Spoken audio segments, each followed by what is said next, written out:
the trippers, the grasshoppers, the hip ones, all gathered in secrecy and flying high as a kite.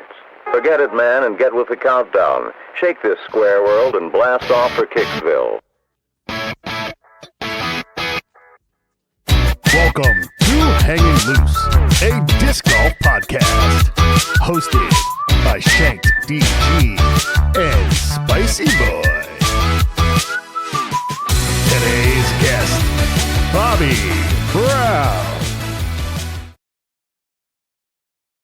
Me, as always, Spiiciiboii, and a very special guest, Bobby Cool, Daddy Cool. Slate Breeze. I don't know if this was me or Bobby. You didn't tell me anything. Yeah, I was like, oh, I was supposed to say something or I forgot my script. Be great if you're just like, Bobby from Dynamic Discs, community manager. Is that right? brand manager. Brand manager. Yeah, brand manager. Heck yeah. Kind of the same thing. We would like to start with thank you to randiscgolf.com for sponsoring the show. We appreciate you. Buy all your dynamic discs there, as well as other brands, but we were contractually not allowed to say their names. So, hello guys, how you guys doing? It's been a while since we get that out of here. It has been a while. We were talking about just before we started recording. It's been almost a month since we've actually sat down and recorded a show because life's been a little wild. And Shank's on a roll today, so I'm going to let him take you guys through the updated release schedule. I'm on a roll? Yeah, just the way I like you. I'm going to let him take you guys through our updated release schedule, how things are going to look moving forward, because he does primarily like 90% of the work related to this podcast. That's probably even an understatement. And then we're going to get into it with this beautiful bald man here. Hi, Bobby. Wrong way. Right there. I'll never do that right. Yes. So we have changed our release schedule to every other week. This episode will come out Tuesday, the 27th. And then from there on, we will release fortnightly, as RB3 does not want me to say. Yeah, So, I'm mad that you said it, and I wasn't even here for that conversation. But yes, that's pretty much the change. Nothing else will really change. Just release dates. Thereas we have been complaining every week that we have not been playing enough disc golf, and this show is one of the reasons. So, not that we don't love it, obviously, but yes, we would like to have. Just fighting to have a normal life and not have every minute of every day taken. Children yelling in the background. Yes, yeah. I don't know whose kid that was, but they need to be quiet. But yes, thank you guys for tuning in. Even with our schedule being as erratic as it's been, you guys have been showing up whenever we drop the episode. So we big time appreciate it. And we brought the big guns today with us, Bobby from Dynamic Discs. Bobby. It makes me think of that Theo Von clip every time. It's exciting to have you. I know there's been a lot of changes recently. Yeah, thanks for having me on, guys. Is the bathroom in the same place at the office? Or The bathroom is in the same. Well, actually, yes, the bathroom is in the same place. It looks much nicer than when I left because they were still kind of building the media department, which is what you see behind me. They were still actually building all this when I left, so it looks very much nicer than when I left. Well, that's good. Is anything else different? Does it still feel like, are you in the same desk? Like, that has to be a little bit weird at least. No, so yeah, that part's different. Like the warehouse is set up a lot different than when I left. Of course, it has a lot more brands than when I left, but it's set up differently. And then there was a mezzanine that was my office and Danny and Anthony, and that's now the auction page office. And so now I have, and all the media department offices are taken. So I'm at a little desk in the corner, but that's okay. I'm just glad to be here. Well, it's good that you're back. I know Shank's got some questions prepped for you. Mine, I'm usually an off the dome type of guy. Speaking of, I have to compliment your haircut. Oh, thank you. It is the preferred haircut of the men of Hanging Loose, and Shanks is just holding. I just on hide to mine. it. Yeah. Ever since I hairline shaved it, is I have back not. here. I'm not going back. I'm It not is- going back. Yeah. Okay, can we just exclude these other two clowns for a second then and talk Yes. about what a genuine, liberating, Oh my gosh. good feeling it is when you finally do it? You're like, wow, no maintenance ever. This is the greatest day of my life. It's I remember so funny. when I first did it, I was on a business trip, and it was way back when video chatting had just started. And I was on a video chat with my wife, and I remember like looking down and then kind of looking up, and I could see my hair thinning, and I was like, "That's it." I told her, I said, "When I get back, I'm buying a razor and I'm shaving it all off." And she was like, she'd heard me say it before, but that time when I got home, went straight to the barbershop, had them cut it as close as they could. Then I bought some razors, and my wife and my youngest daughter just shaved my head bald. And then I went to work, and it was all white because it hadn't seen sun, and everybody thought I'd lost a bet and had to shave my head. But no, I'm not looking back. I never want to have. I shave it every morning.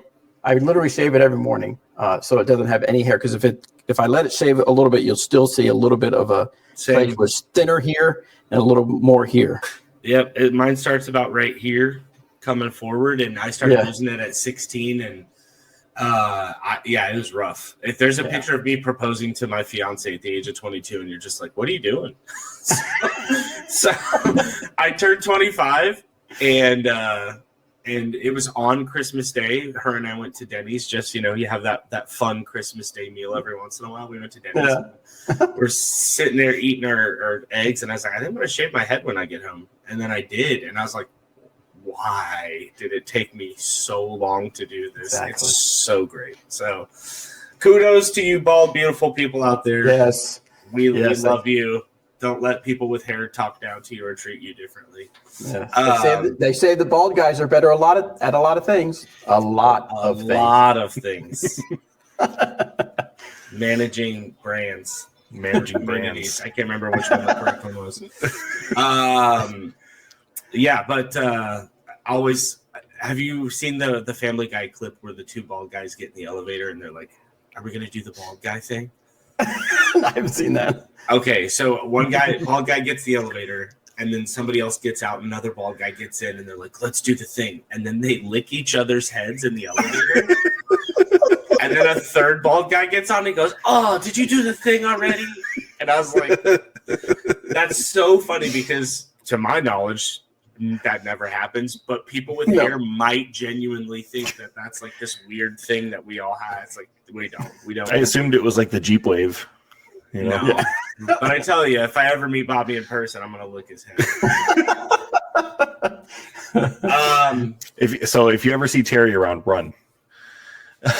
Terry has gorgeous hair for a man his age. I'm very jealous of it. For a man his age. Oh, wow. He's he's not young. Shank, do you want to start taking off that list? I know we've got quite a few questions there. I think my goal is going to be to, throughout this interview, slip in dynamic disc mold names without Bobby realizing it, and if I get one past him, then that'll be a success. Okay, we'll see. This will be fun. All right, so my first question: I've driven through Emporia a couple times, and for being the disc golf capital of the world, it doesn't look like much. Why should people come to Emporia? Wow, that's a great question. So they can lick his head. Right, if you're bald, meet me in the elevator and we'll do the thing. If we ever happen to be up on an elevator together, I'm just going to look at you and be like, I hope you write that down, Bobby, because he will do it. There's no doubt in my mind he will absolutely do it, and he will not forget. Okay, so yes, we like to say, back in the day, we used to say Emporia was the disc golf mecca, and like the slogan that Emporia adopted was Emporia knows disc golf. The thing is that like there are nowadays, I don't know how many, but at one time there was at least 11, 12, maybe 13 disc golf courses that were within a 20-minute drive, most of them within an 11-minute drive. So there's a lot of disc golf to play here. The cool thing about it being a smaller town is that these people know that there are disc golfers there. And a lot of times, especially around the Glassball and Open time, GBO, you know, you have people, you'll go through a McDonald's drive-through and if you have any kind of dynamic discs hat or any other manufacturer outfit on, they're probably going to wish you a good round while you're playing GBO, because they know that you're here for that event. And you'll see signs that say, you know, welcome disc golfers, welcome GBO players and stuff like that. So it's a very welcoming town. Now, do we have the fancy places to go out to eat here? No, we don't have the fancy, but we do have some nice places, Urban Street, Radish Brewery, and some nice local restaurants that are here to eat at. So I like to think if you wanted a disc golf weekend where you'd play nonstop disc golf for at least like a 3 to 4 day weekend and find you a nice place to stay, this is a fantastic disc golf getaway. So yeah, I would say there's so much disc golf. People enjoy and love the disc golfers coming to town, and I would say that would make it a very, very inviting town to come to play disc golf. Not to cut you off, Shank, but also wait your turn. I am in Phoenix, Arizona, a witness to the roots that disc golf has put in the city of Emporia, because I'm not lying, a quarter mile from me is a Subway sandwich shop that I go to all the time after I golf. I come in, I've got dynamic jerseys, I've got all sorts of jerseys, and I came in a dynamic jersey one time, and the girl behind the counter she goes, what is that? And I was like, what is what? And she goes, what is that? Dynamic discs. She goes, I went to college in Emporia and I saw that everywhere all the time. I never knew what it was.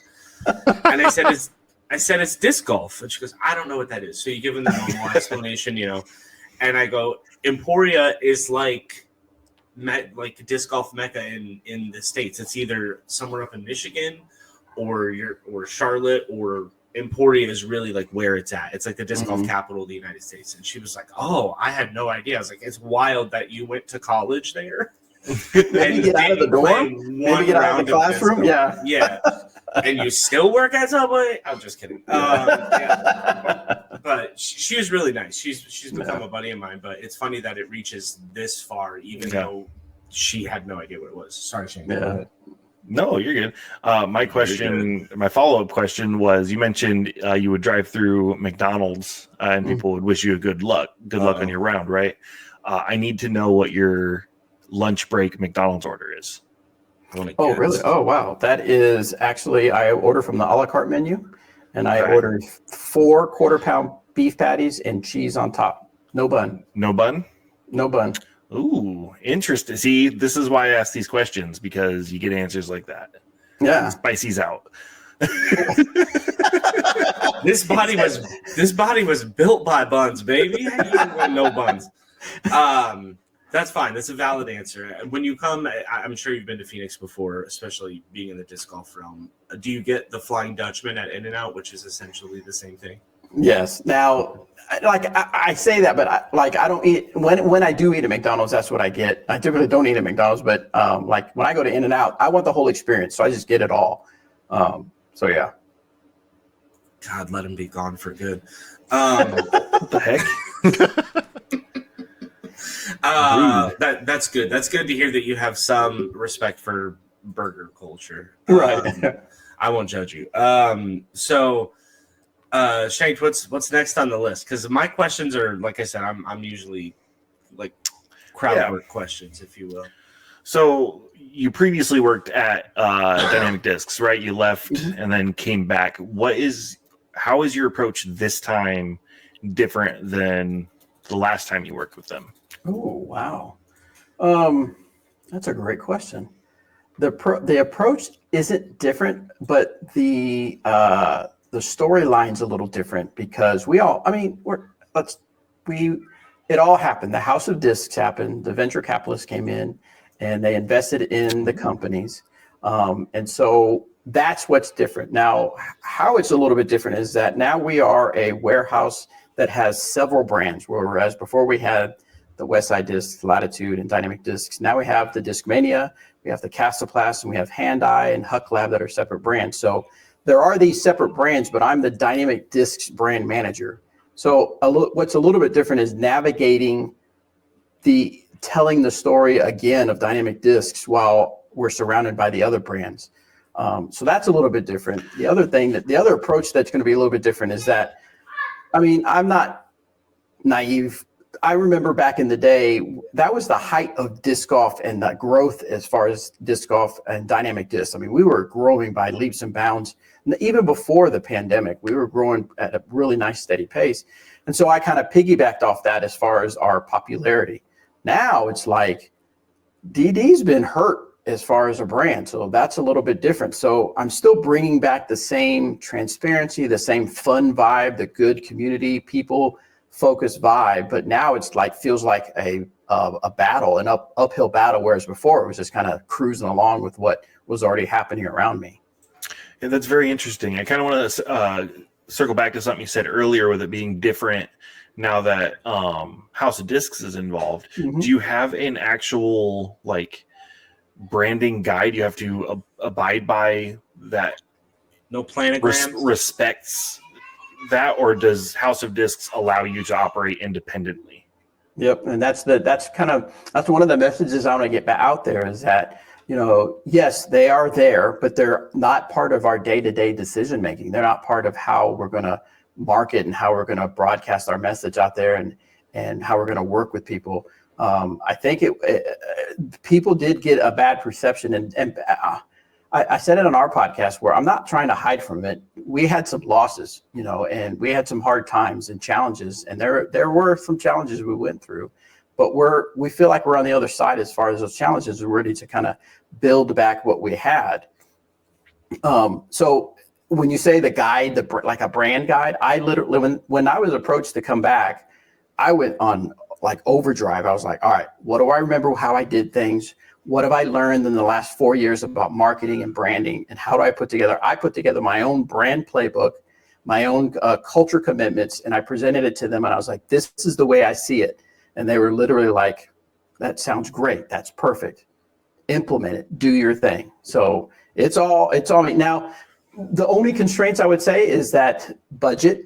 We're a little bit more budget minded than before, and budget can kind of be a sticky word. Yeah. But you need some structure. So there's only a little bit that, whereas before budget was kind of a loose term that we followed, but now it's a little more strict. But even in then, I remember I talked to Berglund, the guy that reached out to me from Latitude, now CEO of House of Disc. He reached out and we had a conversation. We had 3 or 4 conversations before I said yes. And I said, hey, I just want to know, am I going to be able to be my thing? And are you willing to take risks? And he looked at me and he said, yeah, we'll let you do your thing. You be Bobby. You were the architect of the marketing back then. We just want you to get back at it again.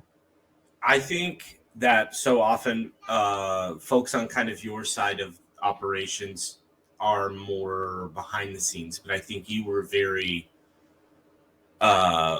relevant and at the forefront of things dynamic you were doing before you left. So coming, like, especially being pursued and asked to come back. Yeah. Did that, and this isn't meant to sound like a negative in any way, but did that give you like a little bit of a sense of like vindication or justice, or like, it's just, you're like, hell yeah. Like it made me feel validated, like the way I was now, like back in the day, the way I was doing things, I knew that people loved it. I knew that people were connected to it, which was awesome. I loved doing it and had a great time doing it. I left, and there's some confusion from people out there seeing on the internet why I left. They thought I left because things were bad. No, I left because, to be just transparent, I was going through some rough times. I had gotten a divorce. I wanted to be closer to my family, to my kids back in Oklahoma, and I made the choice to walk away from everything that was going on. And so there were, throughout the last 4 years, there were times where I questioned. I was like, man, if I just would have stuck it out, could I figured something different out? But you know, it is what it is. But sure. I wondered how many times, maybe would someone reach out to me? What would I say if they did reach out to me? So I literally it was like early April. I was getting ready to go to the gym, tying my shoes. I had grabbed my phone. I saw an email and it said David Berglund would like to chat and meet up. And I was like, what the heck? Because I'd worked with David before at Latitude 64. And so I said, yeah, let's meet and talk. And yeah, once they mentioned dynamic discs, if I'd been following, I told them, I said, I wasn't mad at anybody. I knew what was going on. I'd read the Reddit posts. I had seen the video, right? And I was sad but I wasn't mad. I was more disappointed that Sure. I told him it felt like, as weird as it sounds, it felt like one of my kids had lost its way, lost its voice, because I'd worked so hard to build it up, and now nobody was talking about it. They were down as a brand. People were bad mouthing dynamic discs, and so I was like, man, if there's an opportunity for me to come back, let's talk about it. And that began the whole conversation. So no, I wasn't like, yeah, I was right. It was more like, man, but still, like, yeah, it's good that they've recognized my contributions as having been significant. So I totally get it. Yeah, that's good. That's awesome to hear. I think with Ricky leaving, obviously, and I think around that same time, it's crazy they had to do that to afford your contract. But sorry, Ricky. Yeah, right. They just needed Bobby back. I wish. So obviously, I think everyone knows it had something to. Was that an option for me? Did you come back on a helicopter? No, I did not. No, I did not. With him leaving, obviously, I think it was a budget thing, right? But do you find it an opportunity to kind of rip that Band-Aid off and invest more in the culture of disc golf in more of a balanced way than focusing so much on the Pro Tour? Are you James Gunning the dynamic discs? I mean, yes, there is kind of a refocus or realigning with what made dynamic discs, what kind of gave it its magic. And that is that we were community focused and people driven.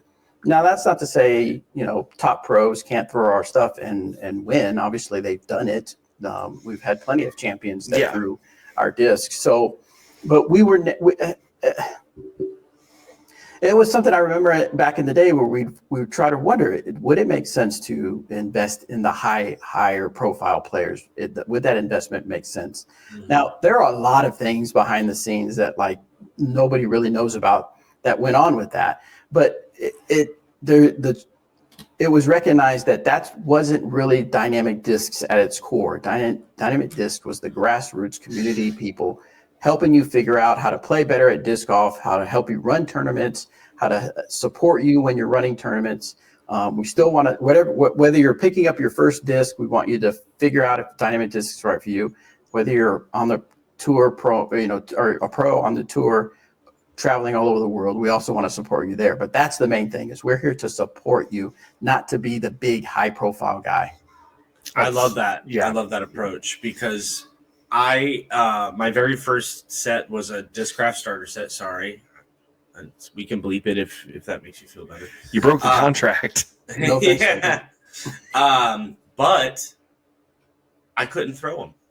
No. I had a Stratus, which is like the most understable disc in existence, and I couldn't throw it 80 feet. And then I actually found Physics of Flight by Dynamic Discs on YouTube, and that was instrumental in teaching me how to play the game of disc golf. I think Eric Oakley hosted most of it.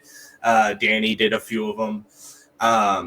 And anybody that I ever meet who's new to the game of disc golf, I'm like, don't listen to what anybody out here says. Right. Go watch Physics of Flight. Papa. It's the best. Yeah. It's the best. And I have always, even through thick and thin, leaned on Judge as my putter from day one. It's the putter. I don't consider any other putters. And I'm the same way with the Warden. Would you consider Judge to be the best? Yeah, in the putting game, but he's definitely not the best on the baseball diamond. I will say, you heard it here first. You heard it here first, folks. Spicy said Judge is the best. There's a first time for everything. Eventually, if he keeps playing the game cleanly and doesn't be an a-hole, he'll probably gain my respect. He's a good ball player, but he wears the wrong uniform. Anyway, yes, I was just saying that I really enjoy the type of approach where anybody can relate to the brand, because anything in life, if you get people who just start feeling new to something, the last thing they want is to feel alienated by people who are at an elite level or have been doing it for a long time. And I think Dynamic is really great at welcoming everybody in all skill levels. Yeah, I want to piggyback on that. And I'm originally from Iowa. But one thing I can say is nearly every C tier had dynamic discs backing. Like there's the feather banners at the not a pro shop, what are the pop-ups shops was just all dynamic discs, and as a new player, I started in 2020. I mean, I played for the first time in like 2016 or whatever, but started playing in 2020 and started getting into tournaments, and it seemed like every tournament I went to, there was a dynamic disc feather banner or an actual banner. And it's something to be said from a grassroots community standpoint that like you show up to your local C tier and nowhere Iowa, and dynamic discs is there. Supporting the TD, supporting the event, supporting a C tier. Like, what kind of ROI do you have supporting a C tier? Probably nothing. But you gain some loyalists like me who picked up a Warden once and never putted with anything else. Right. That was our objective. Was that if you are just first discovering disc golf, we want you to either see it at a tournament or hear about it from a friend, or go on YouTube, Facebook, or Instagram, or wherever you're at, and as soon as you type in disc golf, we want you to discover something from us, because we'll kind of get a hold of you and teach you how to get better, and then hopefully turn you into a loyal customer. Yeah, I've had this is my second Zuka cart. They've both been dynamic branded. The only disc golf sticker on my car is a dynamic discs sticker that I got with my second Zuka cart. And easily the best bag on the market, in my opinion. The Commander. Nothing comes even remotely close to a Commander bag. It's not even like me sitting here trying to butter up our guests. We've talked about it before. The Commander bag is the disc golf bag. What did the Dynamic Discs Twitter page talk to? We were the official Commander bag podcast of Dynamic Discs. Oh, that's right. Oh, really? Oh, I tried to hustle a free one because I love the Squatch Ezra bag. So that's what I use. I was like, I'll try it out if you send me one. And then they blocked me. They blocked you. Yeah, okay. I was gonna say, pull out your phone right now. Yeah. I don't know if they actually blocked me, but it was like they just like blew it off, and I never saw anything from it. I was like, "Wow." Okay, I'll look into that. I'll have to look into that. That's really funny. Oh my god, 2025 is the year we convert RV3. Are we officially the Commander Bag podcast? Let me look into it first. Give us a determination right now. So I have to ask, especially just kind of little, I don't want to say inside baseball, but behind the scenes maybe is a little more accurate, is Shanked and I and RV3 met last week to discuss the future of this podcast, because we found that disc golf was essentially swallowing every bit of time that we have. And that's good to a certain extent, but I think too much of anything can be a bad thing. You've heard the phrase, you never work a day in your life if you love what you do, or however it's officially written. But for us, it was getting to become a burden to get on here every week. We wouldn't necessarily have much to talk about if we didn't get a chance to play. And so we've altered our release schedule. So for somebody whose life is so completely, you make us look like chumps as far as like the amount of disc golf you have in your everyday life. Like, what is your escape? Because I'm sure you love to go throw around, but like, what do you do when you want nothing to do with disc golf? Pickleball. I'll play pickleball. It's just full of other disc golfers in the court. I know. Disc golfers are picking up, but like here in Emporia, and then even back home in Tulsa, there's several. God, every church. I don't know what it is with pickleball in churches, but every church seems to have some sort of pickleball hour or two. But I have a group of friends that I play with. I only know them through pickleball when I go to community centers. Same here. There's a group here that I used to play when I lived in Emporia. I'm supposed to let them know a time where we can all meet up again. But yeah, pickleball is my escape from just about everything, because in that hour or two, I'm just thinking about the pickleball game. But yeah, you bring up an interesting point. It is interesting how some people will, reach out to me and they'll say, hey, we should go get around in some night or something. And I love it. I love that people want to play around with me. And I've done it before. I've met up with people and let's go play some disc golf. But sometimes I want to go, I have been watching and thinking and talking disc golf all day. I would rather just go home and veg or not do anything disc golf. Yeah. Not even, sometimes even when I pick up my phone, I can't even check my own Instagram because I'm drawn to our Instagram to see what's going on there. So sometimes I gotta put my phone away. But yeah, to that point, it can be hard. Disc golf can definitely consume a lot of your life, and then when you work in it, it consumes a lot more of your life. Yeah, and being in marketing on top of all that, I mean, I could relate on you're off the clock, but you're checking your work social and you're seeing what's going on Instagram. Like, I get that. I'm not even in marketing or brand managing, but I log into my work computer during off hours to be like, how bad's my day going to be tomorrow? Like, I do it. I do it all the time. I'm very much a work person. I'm like, if there's a quick problem I can fix now, I'd rather just knock it out, even though I'm not on the clock. Right. And it's something that I genuinely, I used to work for DoorDash Corporate. Shout out Tony. And they shout out Tony. The CEO, Tony Shu. Anyway,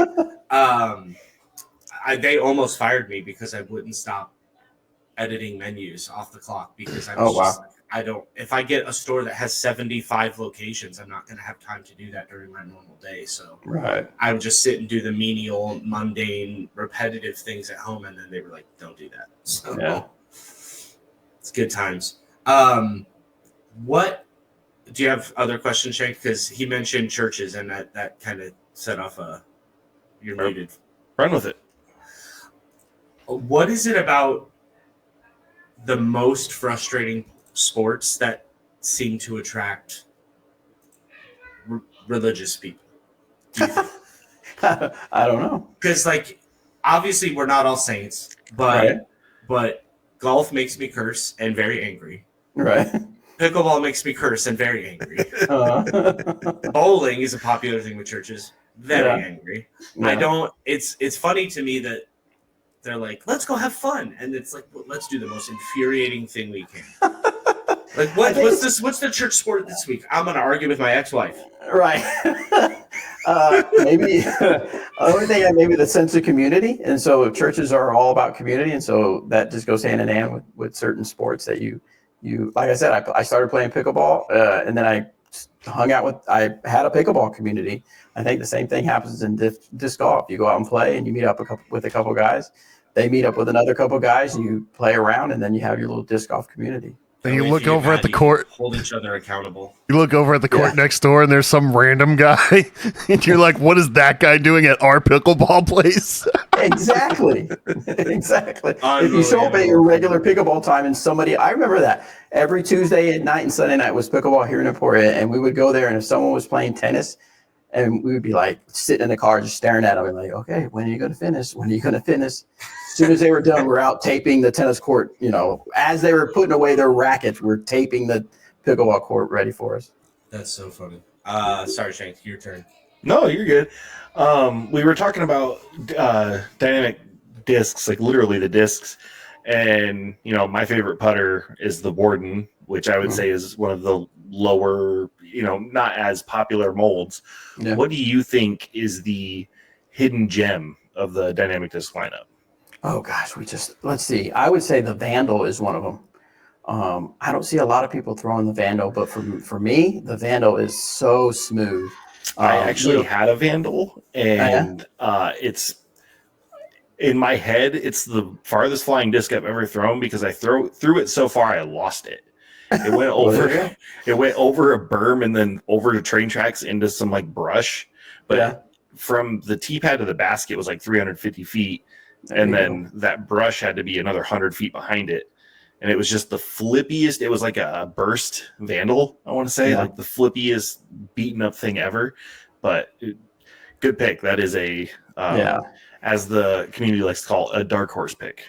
Oh yeah, I like that. And I would say that the trespass is also a good one. Now the trespass was one of the original 4 molds when we started having our molds made. The trespass was the first one, and I think sometimes it gets lost because everybody loves the new shiny distance driver, right? And that's the one that all the manufacturers push out was the new distance driver. So everybody wants to get more distance, better distance. They want that hyzer flip throw, no matter what level they are. Gonna get and they less want, distance with a distance driver. yeah, If exactly. you don't have the arm for it. Yeah. So the trespass is a really good one if you've got a pretty good arm speed. But for me, I have a trespass for the windy days. If it's a little bit of wind, if I'm throwing in a little bit of headwind, it does really nice for me. Just to put over the trespass a little bit more, my roommate has 15 of them and bags 7 of them at a time, all in different plastics. Dang. Well, there you go.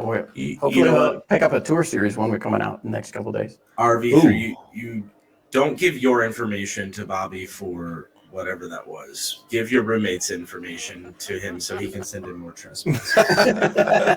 Because obviously one of you is a better customer. He might have the most trespass, like if anybody in disc golf, he might have the most. I'm pretty sure. That's awesome. I have 35 judges, so I Good feel Lord. That's awesome. they're cheaper. They go on sale in like packs of 8 on Amazon, and I always scoop them up when they're super cheap. There you go. Being that the trespass, that's in the dynamic disc starter pack, right? It's like the judge, mid range. Sometimes it's the truth. Yeah, truth Yeah. and then trespass. Is that right? I can't remember. My memory says the escape. A lot of times they put the escape. Oh, in it there. is. I Escape's think in you're there right. usually. Yeah. Yeah.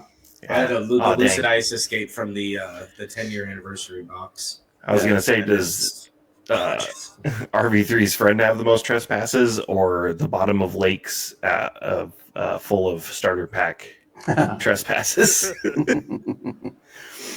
think it's between where RV3 and gets them the, from. right. It's between that and the air bubble boss or whatever. Actually, that's the the first lizard time boss, there it is. the first time I found Afterlife Dies was I ordered a custom glow trespass dyed from him for my roommate for watching my dog while I was gone. Like that was, Oh, nice. and he loves it. It's like one of the greatest gifts he's ever gotten. Wow. I've got an evader right there. I got a rock. Hey, this is a no rock podcast. I think this is a that's a reference that only probably Bobby and myself got. Take us down to the next rung on your corporate question ladder there, Shay. Yeah. Corporate question ladder. We gotta get his guard down. Let's Ask him something see. weird, like what's his least favorite condiment? What's his least favorite comment? Condiment? Ooh, yeah. What's your least favorite condiment? He lives in Kansas, so he's gotta love barbecue sauce. Oh, I love Oh, yeah, barbecue that's- sauce. yeah, But that's it's got to be. I definitely- like a sweet barbecue sauce. Me too. And I am picky. I don't like the ones that have too much vinegar taste to them. They Yeah. have too much vinegar to it. I'd say my least favorite condiment is, well, I was going to say mustard, but I actually like mustard on a hot dog. You know what's surprisingly, a lot of people are surprised that I don't like, what's it called? Sriracha? Is it Sriracha? Bruh, I literally was Sriracha. gonna say I hate Sriracha, and Yeah. as the Spiiciiboii, people always give me sideways looks about that. They're like, "Why?" I can I'm see like, "It that. just I'm getting doesn't one right vibe now. with my taste buds." Yeah. Everybody puts it on their breakfast tacos, their hamburgers or whatever. And I'm like, no, it takes away the flavor for me. They act like it's truth is a hot sauce, and it's not. It's not Yeah. even hot. It's No. yeah. Nice But- done. I'm very happy you chose Sriracha. Yeah. Shoot, I'm running out of questions on this list. Man, we're burning through them. Oh. Okay, as a community or brand manager, we can't remember. Brand. Yep. Community brand. So you left Dynamic Discs in 2023? 2021. 2021? Okay. So between then and now, the online landscape has dramatically changed, I would say. What is Dynamic Discs' social presence and strategy going forward with such a, I mean, not to sugar, a very touchy online audience? Yeah. No, I mean, yeah, the social media people are even more outspoken in their comments and in their opinions, for sure. I think, social media has empowered people be that good or bad for yeah, sure. I was gonna say both sides of the aisle. Yeah. But like, you know, like I was before, back in the day, the objective was to be everywhere on every platform so you discovered something about us. And that's still kind of slowly going to kind of be the plan. Now, if you look at like our YouTube channel, it's been like maybe since, October of last year, since there was any big video put out there. And then even on our Instagram, same thing. It was months before, you know, it was just, there was really nobody here to do it.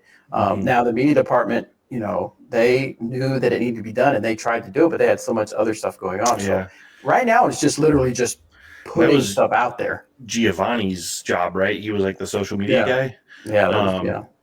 And me and him had a couple back and forth on Twitter. And you know, there was a time when when Dynamic Discs and Lone Star were going at it on social media as like as kind of like a brand war thing. Like it was fun. It was fun to watch, and stuff like that. And I noticed right around the time he left that the socials kind of went quiet. Yeah, I figured you guys were kind of doing some restructuring, especially with the House of Discs acquisition, and you know, it's exciting to see you come back because there is a lot of value, whether or not it seems like it, in seeing a brand active on social media, especially a community-based one like Twitter or not X, we don't call it that. Twitter, Blue Sky, Threads, whatever. And it you know, I know a lot of us would like to see that happen. Disc golf Twitter specifically has fallen kind of apart. It's not as active as it used to be. And there's just so many wildly extreme views on things. Like no one can have a civic conversation about anything. Like you said, social media has really empowered a lot of people to do a lot of good, but it's also reached into the hearts of the worst and brought them out with just unabashed fear of like hurting other people. And it's really hard. And I wonder a lot of times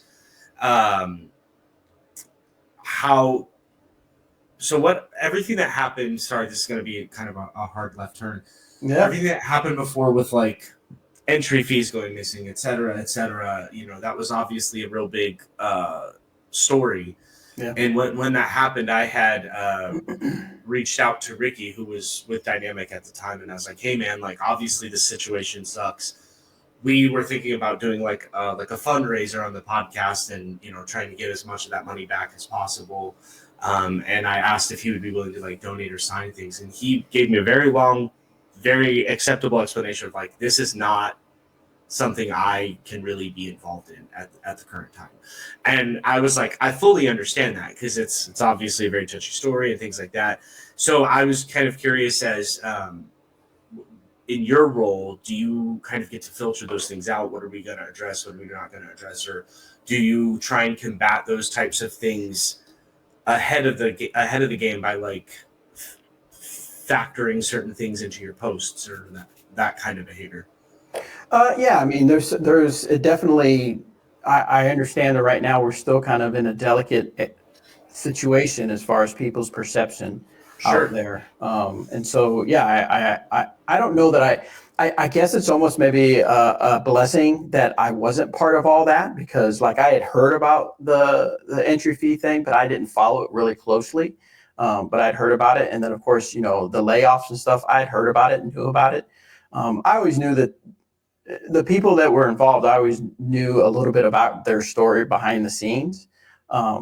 But so going forward, a lot of it's allowed me to, the ignorance, I guess I should say, the ignorance of it, of the finer details of it, has helped me just take a more fresh approach to just coming back and getting back to what we did before. Now I am the person that I do see comments from time to time. That were people, I mean, literally we posted, you know, the return of Disc Golf Rancher Man. We made a funny video, you know, you mentioned the helicopter. We actually poked fun at it because I felt like that was the best way to address it. That, yeah, we realized it in hindsight, it wasn't the best decision we've ever made. right? And so I was poking fun at it, and I think it was well received. And that's kind of going to be my approach to some, not everything, obviously. So some things are a little more delicate, but I'm not going to shy away from it if someone wants to talk about it.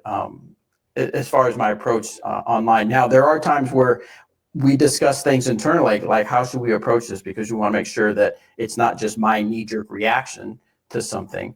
But yeah, we definitely take into consideration what people say, the history, the past that's gone on. But I can't change the past. Right. It sucked. I'm not here to say that, you know, everything was wonderful. We were just restructuring. We were just trying to figure things out. No, Right. Things sucked. And the people here, after talking to them that are here, they literally, I told my fiance when I got home after being here for a week and a half, I was like, they literally are just beat up. They've been through so much of uncertainty and not sure. And it's not just the venture capitalists. It's look at the entire disc golf industry. There's some uncertainty going on because the COVID bubble has popped. Yeah, we went way high. Yeah. And now the descent was just as quick. Right. And so we're experiencing the same thing every other person in the industry is experiencing, which is we've got to level things out. Now that it's leveling itself out, we've got to level out. And on a bigger scale, that means it's going to be out there more. And when you're on a bigger scale, that means you got to make bigger scale changes. So yeah, I think I kind of went on a tangent there, but so yeah, we're the people felt a little bit beat up. So my thing is, I can't change all that. I'm not going to shove it under the rug. I'm not going to pretend like it didn't happen. It's part of the story. But oh man, the story we're going to get back to writing now I think is going to be amazing. Just showing the trajectory back to where we were, I think is going to be fantastic. I love that, when especially like you said, kind of poking fun at past things. Yeah, I'm a huge roaster. I live to just poke fun at things that you should be able to laugh at about yourself, I think. But when you were like, let's make fun of the helicopter, did anybody even be like, let's make sure we don't make Ricky mad though? Or were you guys like, whatever, I don't give a shit, dude? Like, so I had the idea, and it was basically I was trying to figure out a way to come back. What should I bring back? And of course, the underlying thing was bringing back disc golf answering. That when we kind of teased posts about me coming back, that was the biggest thing that people said, bring back disc golf answering, because it was such a fun project we did. But I was like, okay, I'm going to take a toy helicopter and I'm going to pretend like I'm brainstorming, and then I'm going to kind of chunk it and throw it away in the whole script. And I told EMAC about it, and he was like, that's fantastic. You got to do it. Then I told the brand team here, and they're like, oh, dude, you got to do it. We've been wanting to make fun of that thing for the longest time. That's awesome. There were a couple people that I told, because I wanted to make sure, because I also wanted to be sensitive, not just to the what's going on out there, but to what's going on in here, right? You know, it's like, you know, will this make you mad? Will this offend you? And a couple people were like, whoa, I don't know. And I was like, are you afraid we'll offend somebody? And they're like, I don't care about offending people. I just don't know how people are going to receive it. And so once I put it together, I showed a few people, and they're like, okay, we got to do it. Just put it out there. And it was well received for sure. Well, I think the helicopter thing as itself is like the biggest example of spicy. Knock it off. Sorry, I don't have my help for you losing your place in the sentence you're currently in. Yeah, no, we're not professionals, okay? It's like the biggest example of disc golf absurdism, right? Because we're a tiny sport. I mean, all things considered, it feels big when we're here, right? I mean, we're sitting here, we're putting on a production of chatting with each other. And you know, we've got all this stuff, but the lady at Subway grew up in Emporia and doesn't know what disc golf is. Right, like, exactly. It feels big when we're in it, but outside it's not. And so having Ricky announce his sponsorship in a helicopter, it's absurdism, right? It's really funny, and I think it's a cultural like touchstone of disc golf and ripe to make fun of. You know, if anyone's offended by that, I think that'd be a little strange. You know. Internally, I get it. You know, it's kind of poking fun at failures because, like, oh, that was not a good budget decision or whatever. But was it not a good budget decision because every disc golfer that pays attention knows about that, and then what brand was associated with that. Right. Like, that's a great branding moment, even if it is silly and absurd and big. It might have cost a lot of money, but we're still talking about it. Yeah. And as I was doing my, once I decided to come back, I was doing, I needed to dive deep into research about, all the videos that people were putting out talking about what was going on. In other words, I wanted to see the outside perception of dynamic discs. And I looked at that video, and like just about every comment was actually positive. Like, this is amazing. This is fantastic. This is, so sometimes I think, what would be the alternate universe if disc golf had to continue to skyrocket and grow? Would we have looked back and thought that was an absurd spend? I don't know. I mean, if disc golf would have just the start of it, we would have been Right. then. That's what I was about to say, actually, was if you think about that season when Ricky first moved to Dynamic, correct me if I'm wrong, that's the James Conrad throw-in year. Wrong.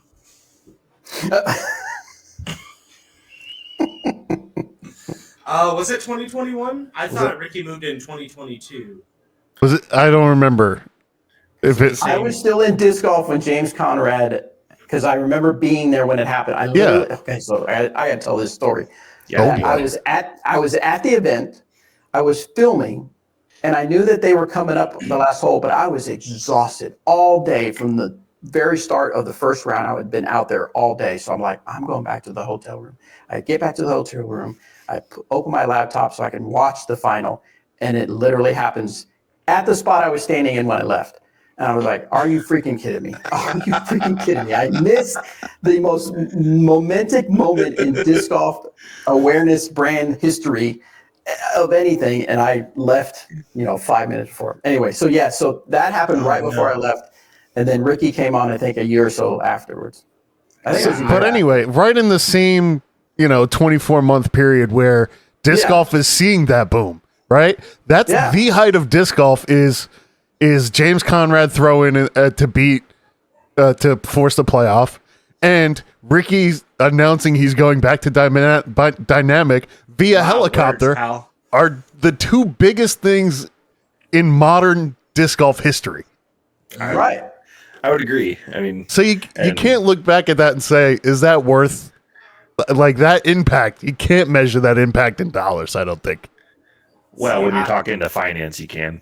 I would if I was Ricky, and I don't know how this works IP wise, but if I was Ricky, when the time came to split with Dynamic, I would have done one of two things. I would have filmed a commercial of me like sprinting out of the warehouse and getting onto a helicopter.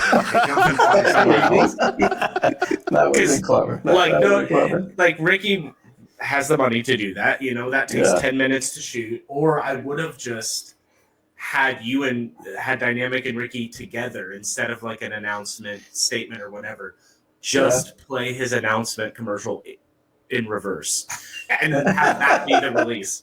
I thought about it when it happened. I was like, that would have been so funny. I'm always looking for like stupid laughs, easy. That'll save you money on production because you don't have to make anything else. You just play the same thing. I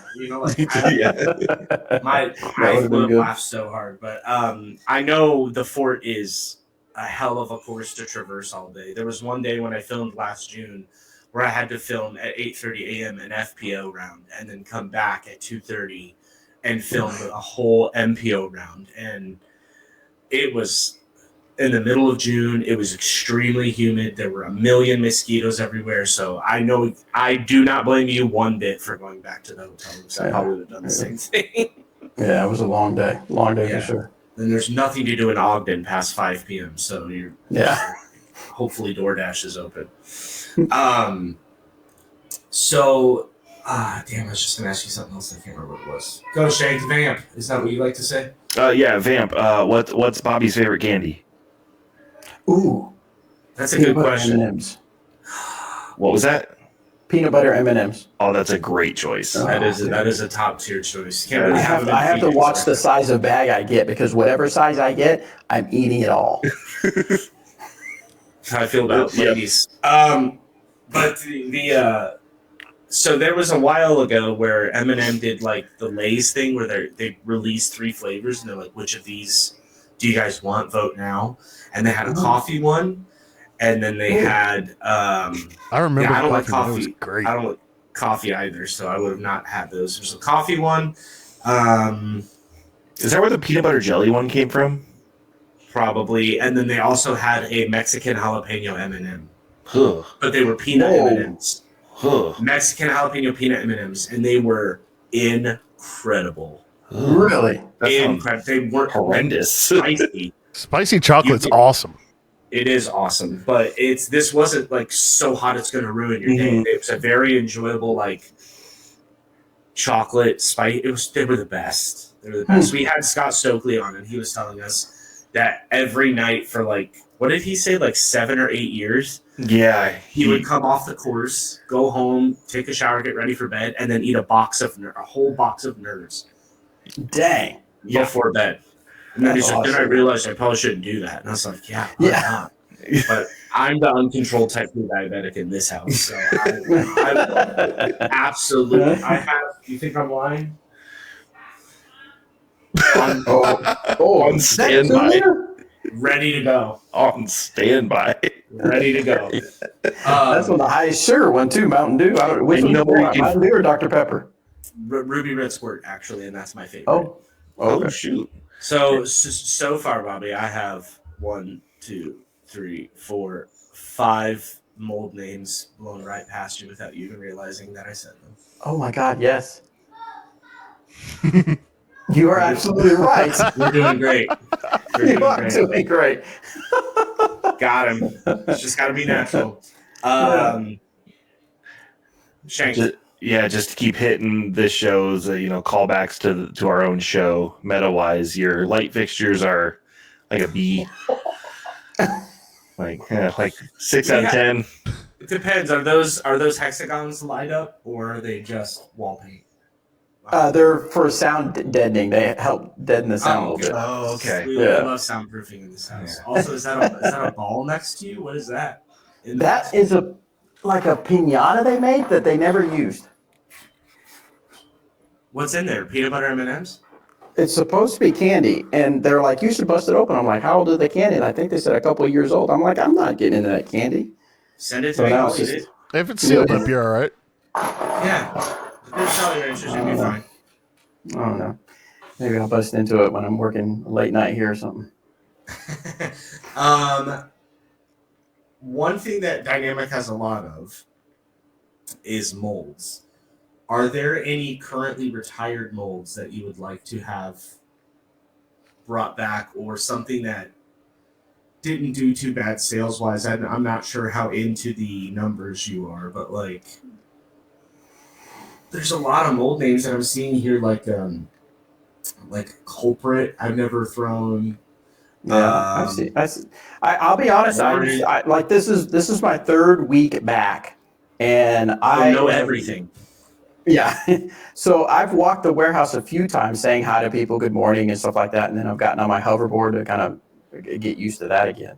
But I haven't really looked, like I thought Fugitive was out, but I thought I saw Fugitive in there somewhere. And I thought that was out of production. Mm-hmm. I hear rumors, hopefully I'm supposed to say this, I think the Renegade is going to come back with something if it hasn't already. I saw that on the That is a great mold. Breaking news. The Renegade has returned. Yeah. Just saw it. Oh, maybe they have announced it already. I was trying to figure out how to work it into a sentence, to be honest with you. Well, you just did, I guess. Yeah, but I mean... Reddit, where the hell was it? Renegade. No, when I do that stupid TikTok dance. Renegade. I know you said you when they approached you to come back, you had a few things that you presented to them as like, here are things that I would like to tackle. Is there anything or any part of that plan that you had set aside that like might be like a little nugget of foreshadowing, something really exciting that you're gonna implement or bring back that we can look forward to or kind of use for clickbait? I mean, the only thing I can think of is I mean, we got a lot of the things were like video stuff that people enjoyed, and I enjoyed doing it. I'd like to bring back some sort of after hours at the warehouse. That was always popular and a great way for people to see what was coming out. I know that Veterans for Vets is something that people really, really want, and I think it's coming back. I believe it's supposed to be coming back. So that'll be something that I'll dive into a lot. Just, of course, being a veteran, I always loved that program. Yeah, my dad's a 21-year Marine Corps vet, so it's a big one for me too. Yeah. But yeah, I can't think of anything off the top of my head right now that because there's nothing on the top of your head. Anyway. Hey-o! Yeah. Okay. Well, I just thought we might get like a little morsel, little something fun. But Veterans for Vets is exciting for me because I did really enjoy that program. It's a good way I've got my dad out disc golfing a couple times. And he's like, this is great. I was like, I know. Yeah. And it costs nothing. I mean, we all get addicted to plastic, but. Yeah, that's actually a great question. Honest opinion, is the dynamic discs like public course basket your favorite? Like between like the Black Hole or Disc Catcher or Mach 3 or something? The which one? The dynamic disc what? I think is it the Veteran that's in installed at most courses? I like it. I know a lot of people don't like it because it gets spit outs on, and unfortunately we've had those happen on camera. But I don't watch a lot of disc golf, but I watch some disc golf, and I've seen it on just about any other basket that's out there. It happens on every basket. It doesn't matter. Yeah, the only one it does matter on is the Prodigy baskets, and the MVP Black Holes are like putting at a brick wall. Really? I'm a big MVP fan. I mean, you can see them all over behind me. Yeah. But that Black Hole basket is not a fan. Not good, huh? You're so wrong. It's the best one. It's so good. Yeah. That's why I love playing at Maple Hill so much. It's so good. I will stand by this opinion. If I see a course with a Mach 3, I'm playing it. Like, I love that basket so much. Mach 3s are very good baskets, that's for sure. Like, they're a little unfair, and like you might just putt straight through it occasionally. But to me, it just feels like when I learned how to play disc golf, and it's a nostalgia thing. I'm lucky enough to have used the RPM basket, the Vortex swirly one. So good. Those are incredible. Don't they like curl in at the top? A little bit.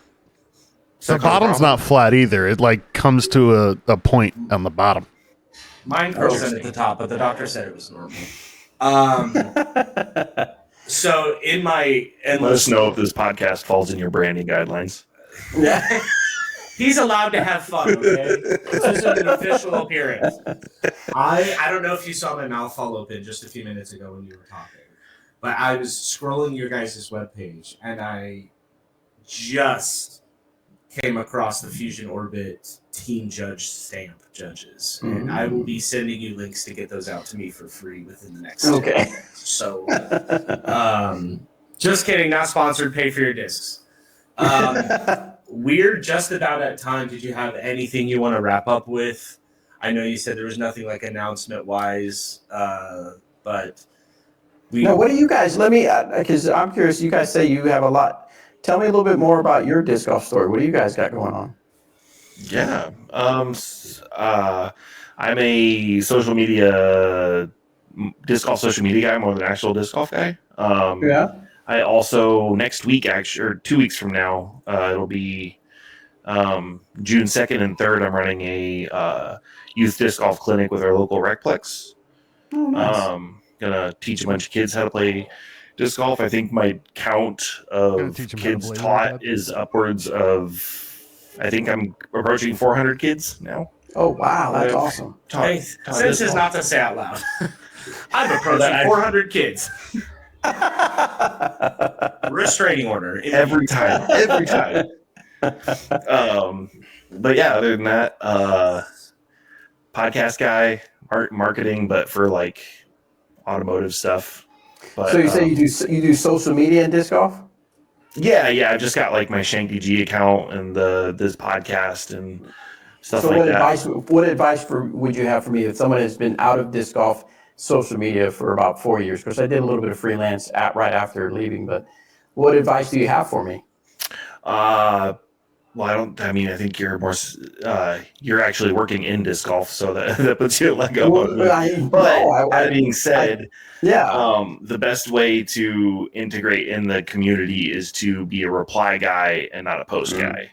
So get in the comments, create a community, talk to other people instead of waiting for them to talk to you is the best way to do it. That. Yeah, I like that. I like that. A lot of people forget the social part of social media. It's all about being social. Yeah. That's why I don't like Instagram.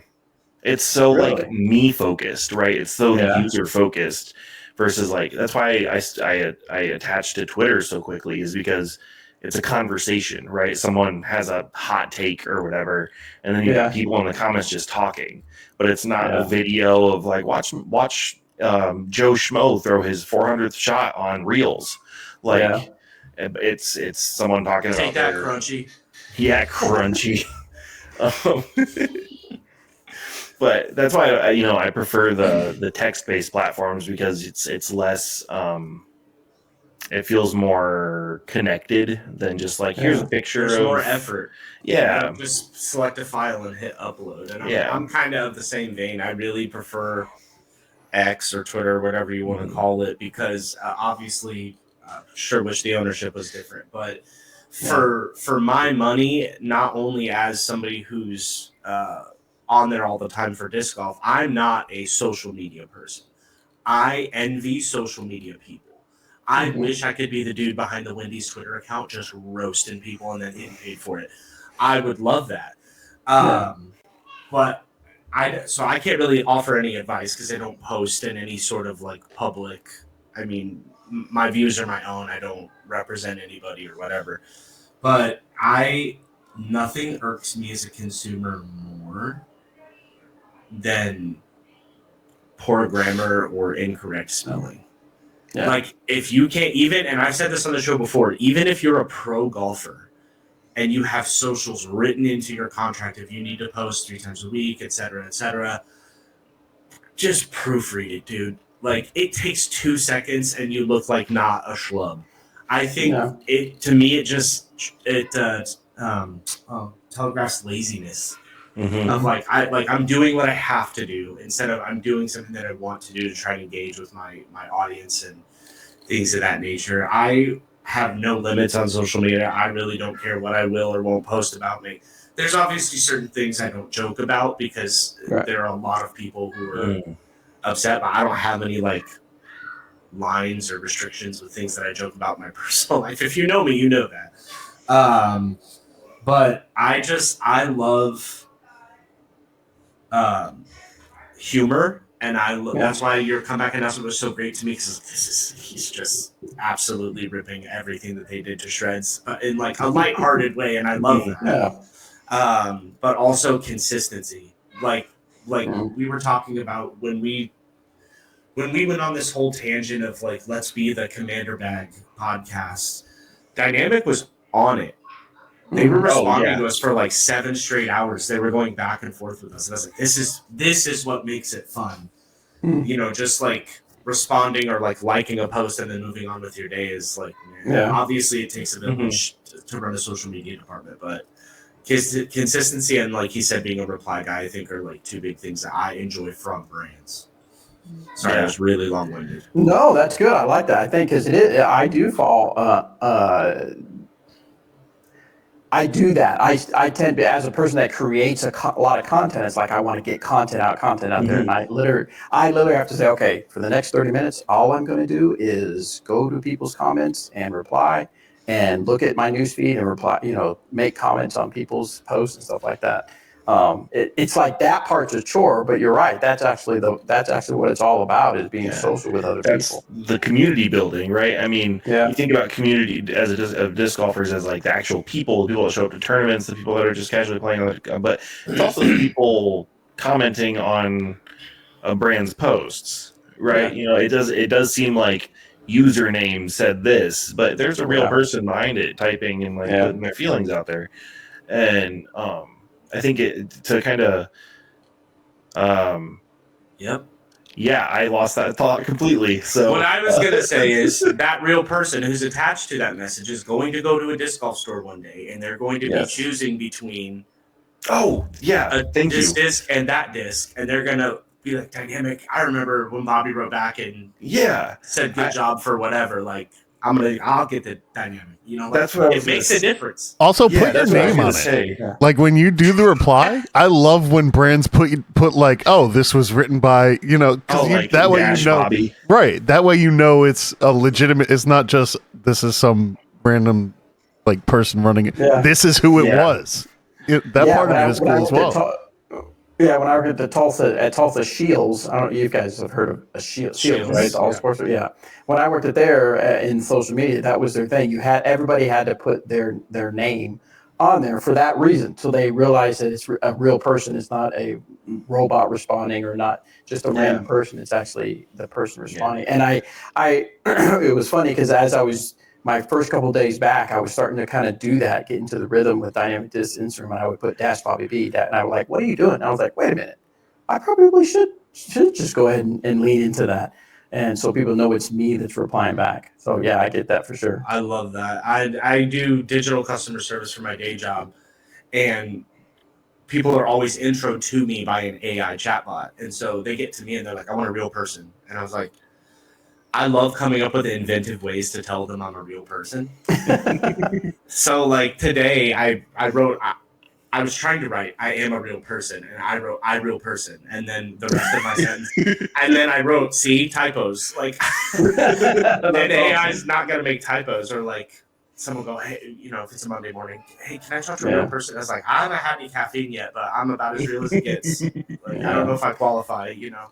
But that's the kind of stuff that would draw me in as a consumer, so it's what I try and put out there first. So we're way over time. Yeah, we are. This has been a lot of fun, though. That's a sign of a good podcast. Yes, absolutely. What do you got to plug? I know you've got your Disc Golf Answer Man.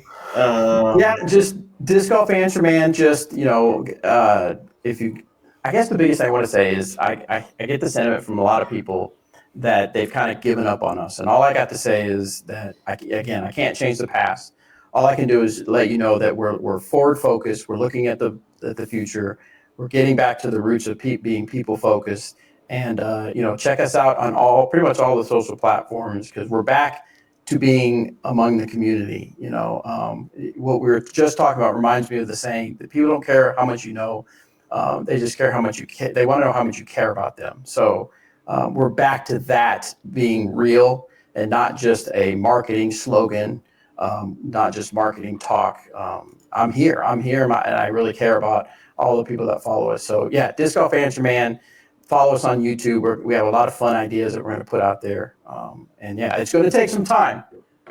It's going to take some time. It's not. I didn't come in here, flip on a switch, and everything's back to good. But all I ask is that people be patient, and I understand that we have to rebuild that trust, and we're here to do that. Well, if you need any cheap shots for work, I've got Terry's cameras in the kitchen. I can just I'll load them right up. Be like, hey, we need a guy who can only throw 250 feet in Arizona to give us a flight path. Can you do it? I'm on it. Yeah, give me a call. That's awesome. Thanks, guys. Thank you so much for hanging out. Normally we have our guests send us out with the scream. Oh, I forgot about that. What do I do? You scream. But I just scream. I'll do it. Thank you. That's great, because a lot of people are like, I have kids and they're asleep. Hey, stop being boring. Wake them up. I know, right? So whenever you're ready. I just give it a big scream. What's a big scream I can do? That's awesome. That was perfect. There we go. All right. Thanks so much, man. Yes, thank you guys. I'll be driving through. Yeah, of course. I'll be driving through Emporia this weekend. I'll lean out my window and scream. Just be a Bobby.